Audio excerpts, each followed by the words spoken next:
Hey, how's it going? So I took a week off because, I don't know, it was a stressful week. I didn't personally have anything going on, but I don't know, everything was just emotionally heightened, and I just needed to drop out. Hold on. So anyway, I was like, I'm not going to write anything, I'm not going to make a video, and then I did not make a video, and I did not write anything. I kind of started, and then, for whatever reason, I just haven't picked it back up, because I was, well, not for whatever reason, it was because I was like, take a break already. So, I did that, but I have some things on my mind, like, the word betrayal and the idea of it has come up all week. And it is Easter week. Today, is it still, what time is it? Okay, it's not still Easter. It is now Monday, but what does that say? Oh. So, you know, betrayal always comes up when Judas comes up. And so, I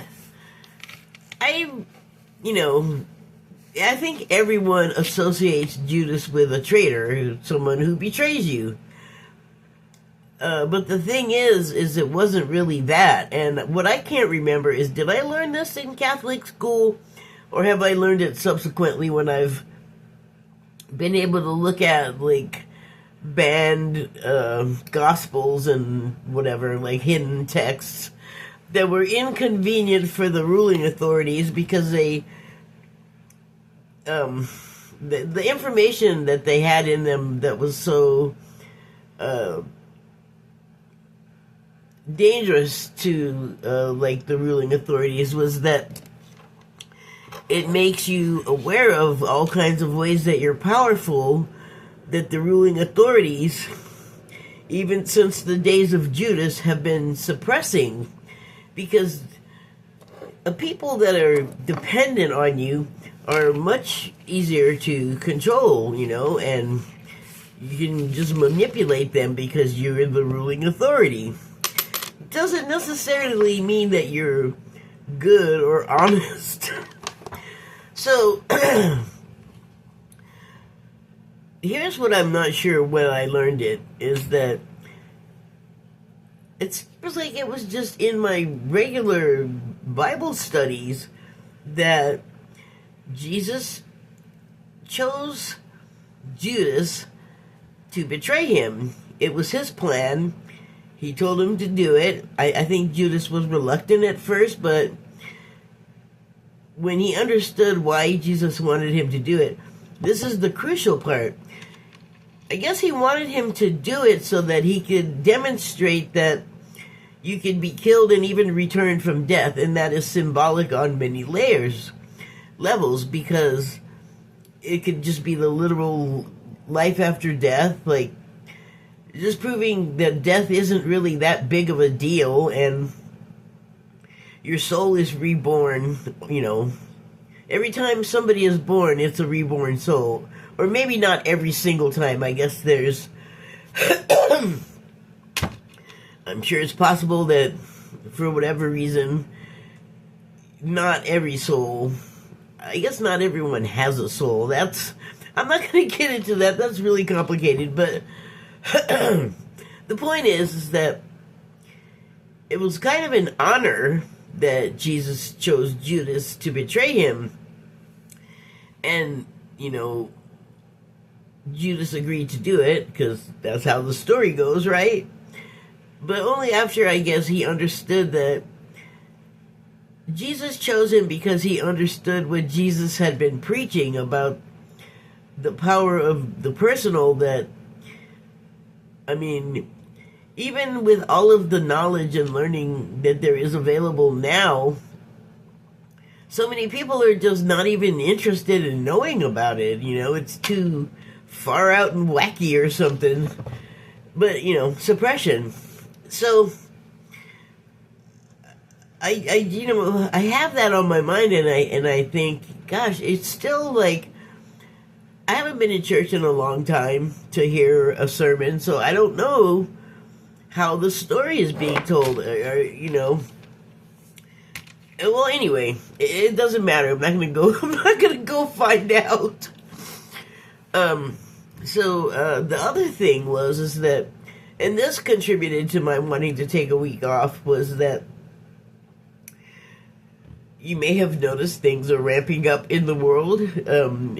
I tend to kind of keep my talking points to the United States, and so if you're here or if you're not here, even you may have noticed that our president is causing a lot of problems for a lot of people. He's just a problem bug. He can't help but spread his infection of problems. So,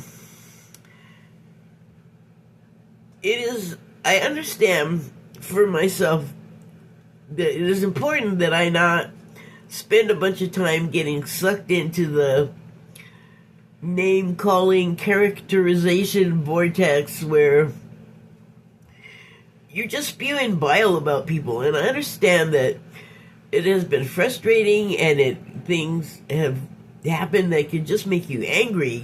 Everything from like needless death and injury to,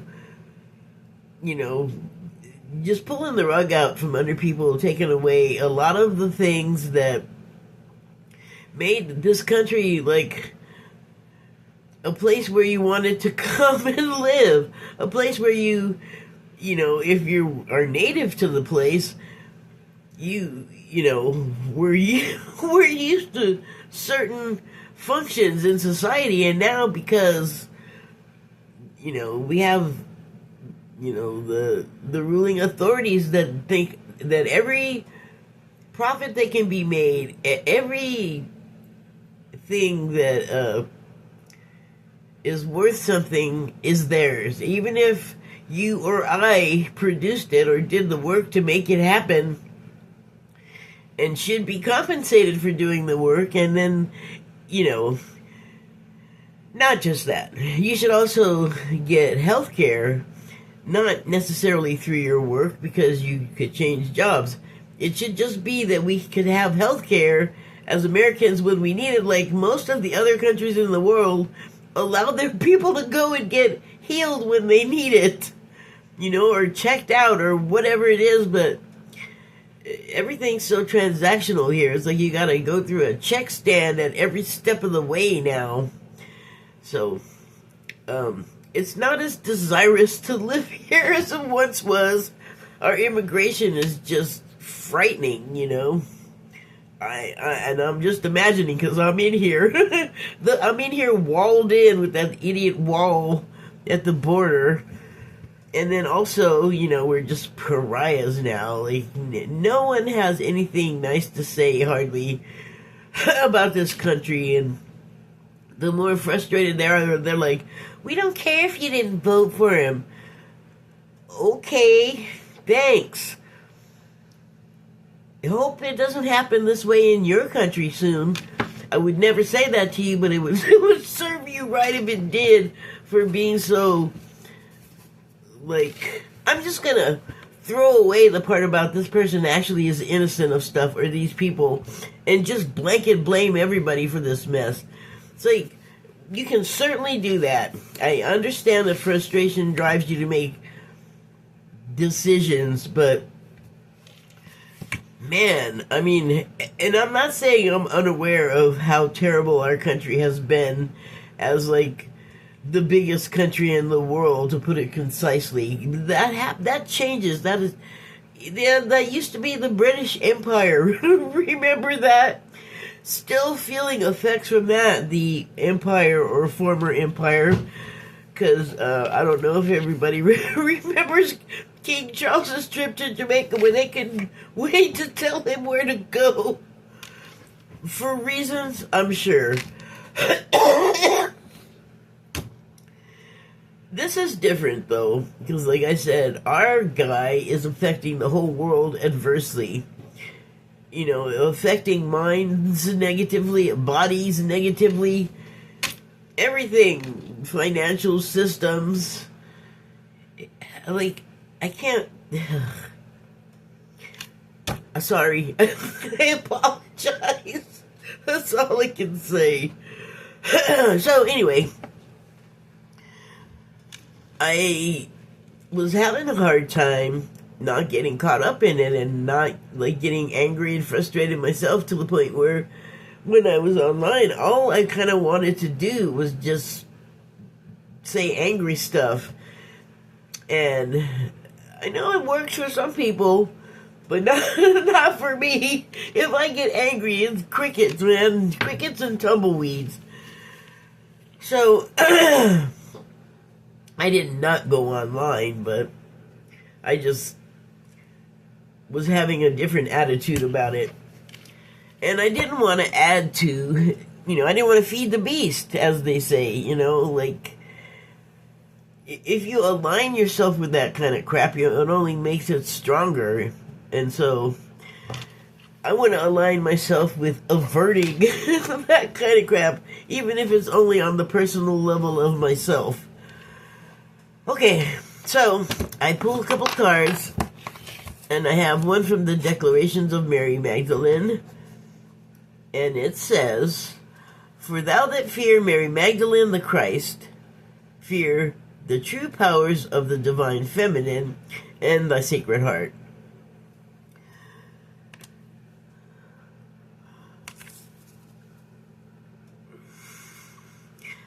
So I don't know that, like, the current administration specifically fears Mary Magdalene, but I know they don't like women. They don't like women that are effective, smart, beautiful or not from their perspective, because they got a lot of rules about what looks are supposed to be, along the lines of good looking and not good looking, but that's a whole other weird avenue that's happening right now. I ain't participating in that at all. But they fear women and don't like women because, they want to suppress you so bad as a woman. They want to make you, like, infirm, incapable, emotional, can't do anything, when that's ridiculous. I wonder how many men that are so anti-women have, like, a single mother and 6 siblings, Like, that is not a weak person. That is someone that busted her ass to keep her kids clothed and fed and housed. Like, that is a superpower. You know how many men fucking just walk away? Sorry, excuse my language. But they just walk away from the whole thing. Like, yeah, he has some responsibility in this, but I'm not gonna, like, maintain it. I'm out of here. And it's, like, not unusual at all. And you can put a race on it if you want, but it's pretty universal. And, that's separate from the woman thing, but I'm just saying, you can try and diminish us all you want, but eventually that's gonna turn, the tide is gonna turn against that kind of thing. And also, the worst thing about it is, some people might think when you say divine feminine with capital D and capital F, that is something that lives, a spirit. The spirit of that lives in everyone, male or female. So it's less about physical, genetic type gender things than it is about like a spiritual state, really. And it's powerful. Otherwise, they wouldn't want it suppressed. And also, I think that whatever it is that I feel, okay, so what I'm feeling is like they feel like they can't live up to it. The ones that want to, be against women and suppress their rights and movements and everything, and like how you gonna look and who you gonna talk to, and like that's not about the women, okay? And I feel like there's lots of that sort of shading that happens, particularly with our current administration. There's a lot of misogyny and chauvinism and just plain ugly behavior toward women in that administration. And okay, I don't want to go into like all of the psychological. I'm not qualified to, but I can sure notice some stuff that looks crazy. But it also says that the divine feminine is part of your sacred heart. Sacred heart. That has a particular meaning, sacred heart, with these cards, but the heart is so much more than like a piece of red paper cut out into that like incorrect cartoon shape. It's more than just the physical sort of meat of a heart. A heart has its own intelligence. Like, it literally has a type of brain. And so it also is part of, I think, your sort of divine self, divine masculine, divine feminine. You know, when you're particularly healthy, that's joined as a whole. And I feel like it's a strong foundation to hold your sacred heart, which also does the bodily functions. And you may have noticed that your heart, you feel stuff there when you're like sad, you know? So yeah, there's an intelligence there. And I feel like this is just talking about like this fear of all of these qualities is a turning away from themselves. And it's almost like, good luck telling this batch. I'm just gonna qualify this that, well, let me just say, on the one hand, they have this woman hating thing, but then on the other hand, they hate the drag queens and they hate the cross-dressing and anything masculine reflecting anything feminine, but they're all, not all, don't do that, there seems to be a plurality of them that have some kind of off-center, according to their morals, proclivities behind the scenes. So they're marching around pretending this one side of invention that, does it even really exist? Who knows? It's an interesting, we live in interesting times.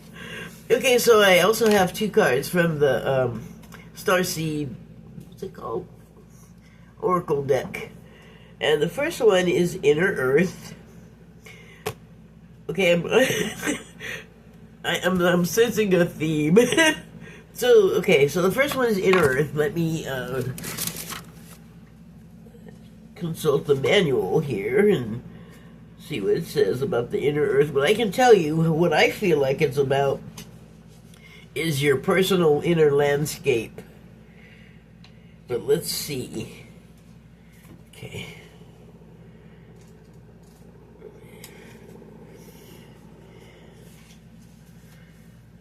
So the subtitles are, you'll survive this.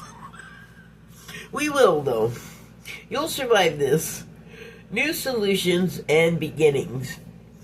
Well, when things come to a crashing end, an abrupt halt, or a long-taking halt, eventually it is going to be the end of the end, and a new beginning is going to take its place.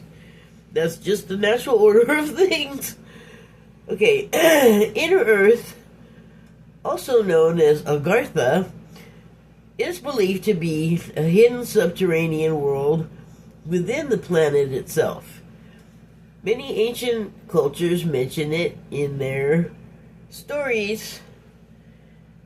It's said that some of the beings of ancient lost lands such as Lemuria, Atlantis, and Ayavarta went there to underground worlds.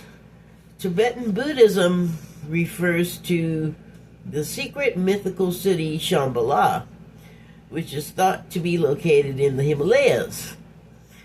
Many have searched for inner earth in the physical world, but without success. So the mystery continues. Is it a place that exists in the physical, or on another level of consciousness? I'm going to say yes to the other level of consciousness factor. In addition to all of the others, there are solutions beyond what you can perceive.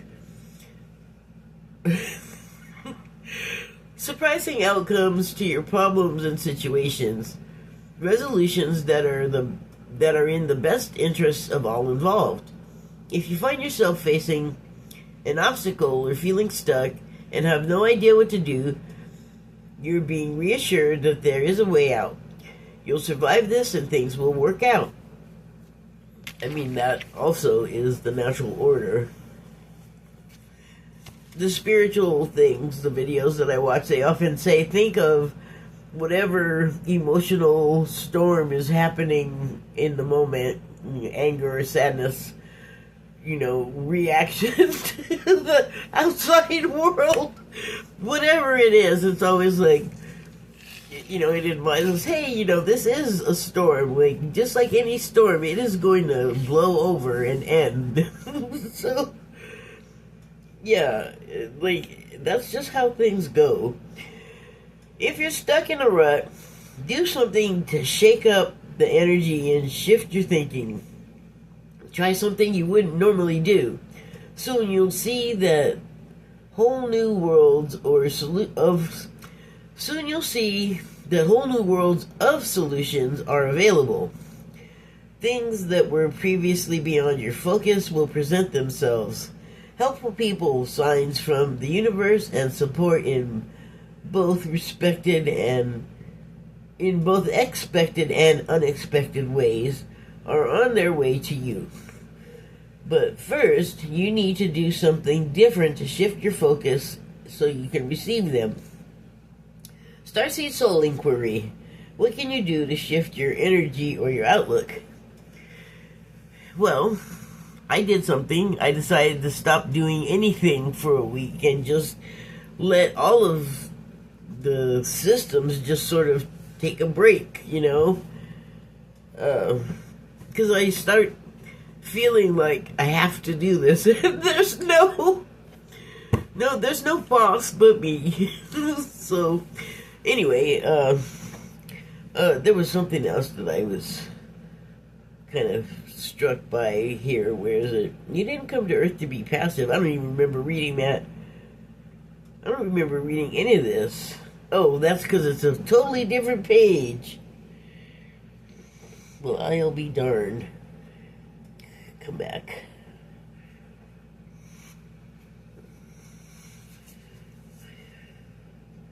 So it said, try something you wouldn't normally do. Soon you'll see that whole new worlds of solutions are available. Things that were previously beyond your focus will present themselves. So that made me think of that whole thing where you have a problem and you kind of really need a solution post-haste, but you are having trouble coming up with it, and you exhaust every means that you can think of, so you just have to give up and sleep on it. And it works. It does work. You might doubt it until the next day when you wake up and you just have given your mind permission to stop worrying and bugging it and hassling it and feeling like you have to achieve some things. Like, who is telling you to do all of that? You might have a job or something, but this is something else. This is like your inner career. You're dealing with you. You are dealing with you. You are in control in there. Oh, so, but yeah, like, I slept on it. I slept on it for a week. And I do feel better, except you may be able to hear that I seem to have got another upper respiratory infection, so hooray. Anyway, so the other card is water your garden. And that is, to me, the same as what I say quite often. I've been saying it for years. Tend your garden, as in, mind your own business. If you're not minding your own business, you're neglecting whatever you got waiting for you at home. And that's what I call your garden, because you might live in an apartment building with no, like, just like grass strips around it. You don't really have a garden, but it's a concept. And it's like something you do the same as you would in meditation. You sort of visualize things so that it constitutes your version of the proverbial garden. Not the proverbial Garden of Eden, but just like your place that is home, that has all of the things you need to make it beautiful and livable, and your safe space, your happy place. So, oh gosh, did I even show the Inner Earth card? So there you go. And that is like kind of Easter, because on the third day, well, the story's actually, now I wish I didn't even say anything about that, because that is a convoluted story right there. But on the third day, the women went in to see to Yeshua's body, like clean it in the custom of the Jewish people, but they have to do it like the next day. So I don't know what, like I said, it's convoluted. And I'm not an expert on this stuff, but when I look at that, I see coming out of having taken the time to go away and replenish yourself, or to go away and reset, or to go away and meditate, or allow yourself to just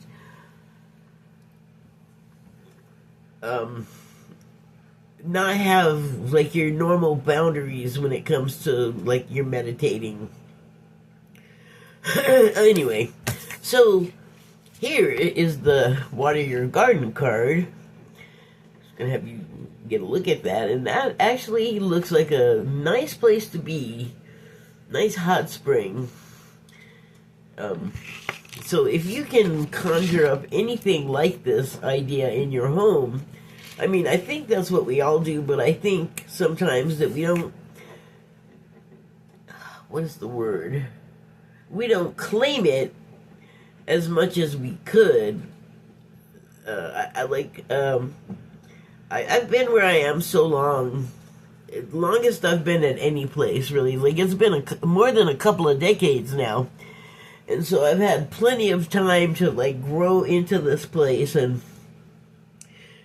I would like to say it's set up exactly as I would like it, but every time I get it set up exactly as I would like it, they want to come in here and do some kind of work, which means I gotta move everything. And so I find stuff years later.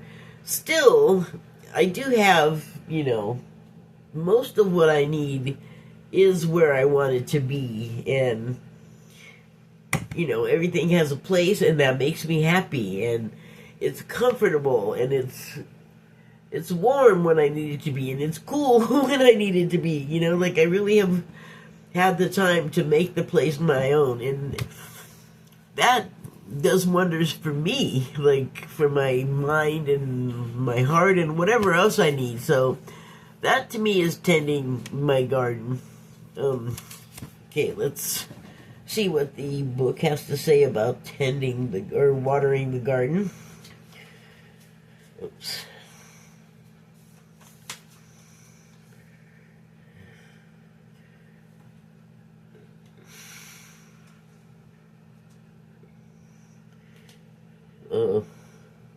It's almost at the end.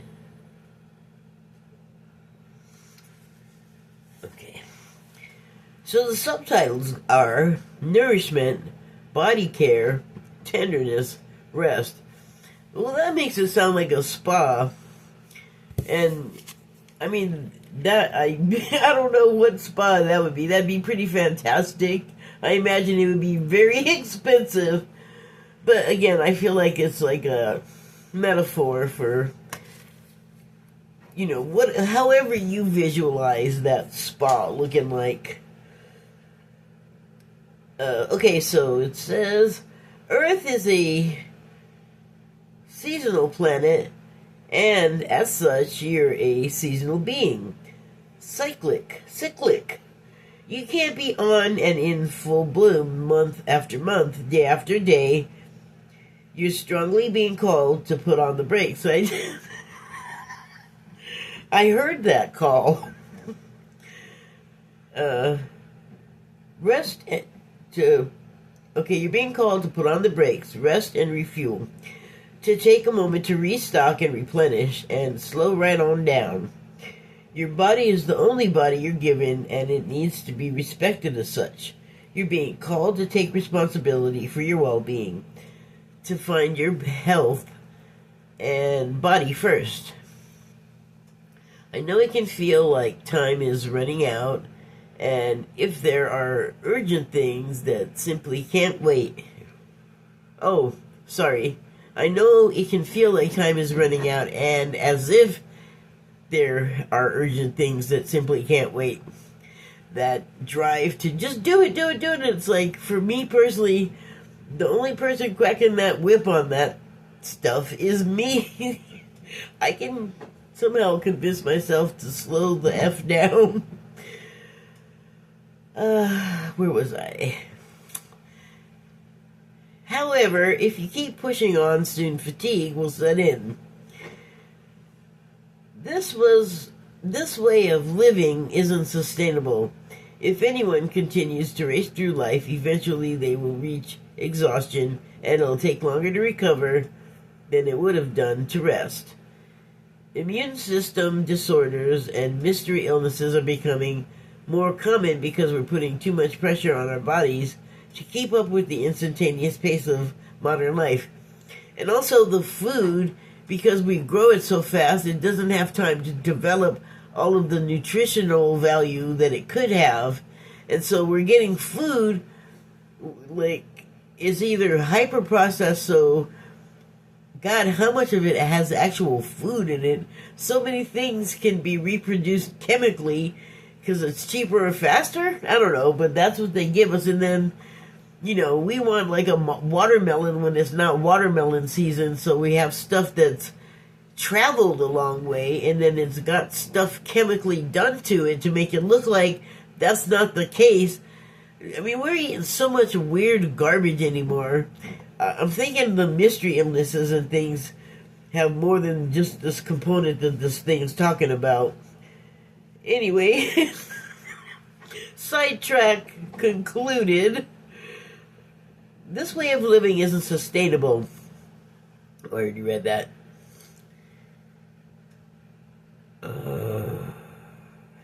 How are you being asked to put on the brakes? How are you being called to put on the brakes? To rest, restore, and rejuvenate. When was the last time you took a holiday or had a full weekend, day, or afternoon off? Look after your precious body and mind. Give yourself enough time to recover when you find yourself running on reserves. There's enough time. Life will bend toward you when you do. Starseed Soul Inquiry. What is your body yearning for? I'll tell you what mine is yearning for right now is some juice, and I don't have any. I'm going to have to go out. I will mask up because I don't want to get my germs all over people. When I had COVID the last time I had it, well, the first time, I don't know if that's what this is. What I do know is I woke up this morning feeling like I had been run over by a tractor. Wait, no, not a tractor, a tank. Because it just felt like treads ran over me and just... You know what a tractor tread looks like. It's got like a belt, and it has like bars on it so it can grip the ground. And then inside of the belt, there are like gears, and so it felt like I had been run over by a tank, because every traction bar and gear felt like it just hit all of, I don't know, I just felt like a wreck. And I was like, no way, this is not just waking up tired, this is waking up with your ass kicked. And I didn't understand. And so I'm just going about my day thinking that was that was kind of extreme. Yeah, I don't know. And then as the day lengthened, I realized, okay, I have been, well, I was sneezing. That was the other thing too. And that's what when I get a cold, I don't normally really sneeze like I was sneezing, like I'm still sneezing sometimes. But when I got COVID, that was happening, like right at the beginning a lot. And I'm like, no, I don't want it again. It's not, I don't care, I mean, I do care about being sick, but, I'd rather not. I would rather not have, like, these long-term effects and whatever, but it just means that I can have no help. Like, the caregivers will not come. And when you're sick is when you need them, damn it. And so I don't know if I don't know what I have, because I don't have any more COVID test things, because the government doesn't help you with free ones anymore, and I don't have money. And yeah, I really want to go to another store all sick. I don't want to go to any store, but I didn't get cat food when I was out, and I am out of cat food in the house, so I'm gonna have to venture out tomorrow. I really don't want to. Anyway, why am I just sitting here talking and talking? Thank you and good night. I don't even know what I'm doing.